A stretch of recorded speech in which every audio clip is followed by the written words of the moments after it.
to know what else is going on here?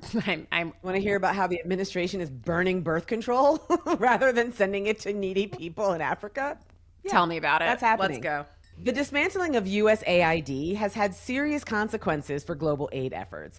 And now the New York Times is reporting that the Trump administration is using the destruction of USAID to kill two birds with one stone. That's efficiency. Because That's apparently- efficiency right there. That is very Doge. efficient. Somebody call Elon Musk. Doge. Apparently, it's not enough to abruptly end global aid to developing countries. You have to really stick it to women around the world while doing it. The New York Times is reporting that the administration plans to incinerate over $19 million worth of contraception that was stockpiled in Belgium for distribution to third world countries under the USAID program. $19 million. Just like burning it? You heard that right. Just like literally setting it on fire. Just legitimately setting it on fire. Rather than selling the contraceptives to NGOs that are willing to take these materials off our hands, the United States would prefer to set these materials on fire, ablaze, because we're ending government waste, apparently. Wow. So according to the New York Times, quote, it is not clear why the government would not sell or donate the contraceptives. The department, in its statement, referred to policies preventing the U.S. government from providing aid to overseas non-governmental organizations, NGOs, that provide or help with access to abortions based on a rule that the Trump administration reinstated. That rule is what's known as the Global Gag Rule or the Mexico City Policy, which is a U.S. government policy that restricts foreign NGOs receiving U.S. global health assistance from performing or promoting abortion as a method of family planning, even with their own non-U.S. funding. Now, if you're wondering what on earth might the Mexico City Policy Global Gag Rule, which deals with abortion, have to do with stockpiles of contraception, you are asking exactly the right question. So, Amani, I'm not quite understanding how all of this fits together. So please tell me how burning contraception helps limit the spread of abortion across the world. I mean, before I get into that, I think we need to talk about the fact that there's not a better metaphor for this flaming dumpster fire of an administration's priorities than literally setting birth control on fire. Diaphragms right? ablaze. But we have, right, ablaze. Flaming morenas everywhere. Flaming morenas. That sounds like a shot that you would It is a have at good bar. cocktail, right?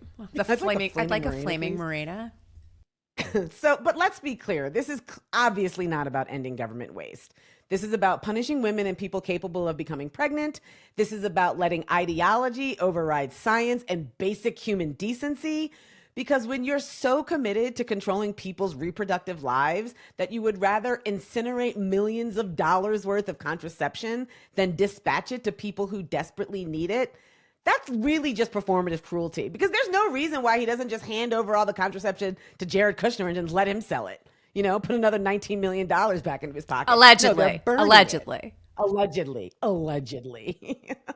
And you are absolutely right to tie this to the global gag rule, which has been proven over and over again to increase abortion rates and maternal mortality. So if this were truly about reducing abortion, the data just doesn't support these kinds of measures.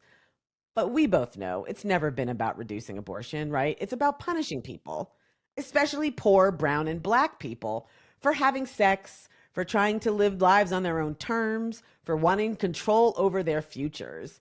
And to be very clear, back to your original point, like how does any of this have to do with abortion?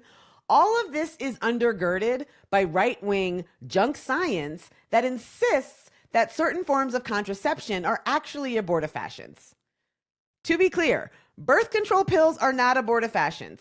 IUDs, flaming morenas are not abortifacients, right? Emergency contraception is not an abortion. But conservatives have been running a decades-long propaganda campaign to conflate contraception with abortion so they can attack both at the same time. Because in their view, a fertilized egg is a person, right?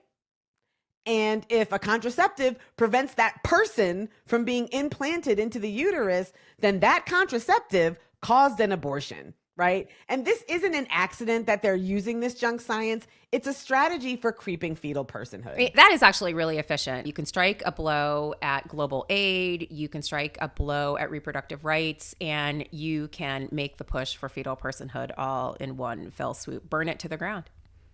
Yeah, and you can also own the libs, which is really like the driving force of most of what they do.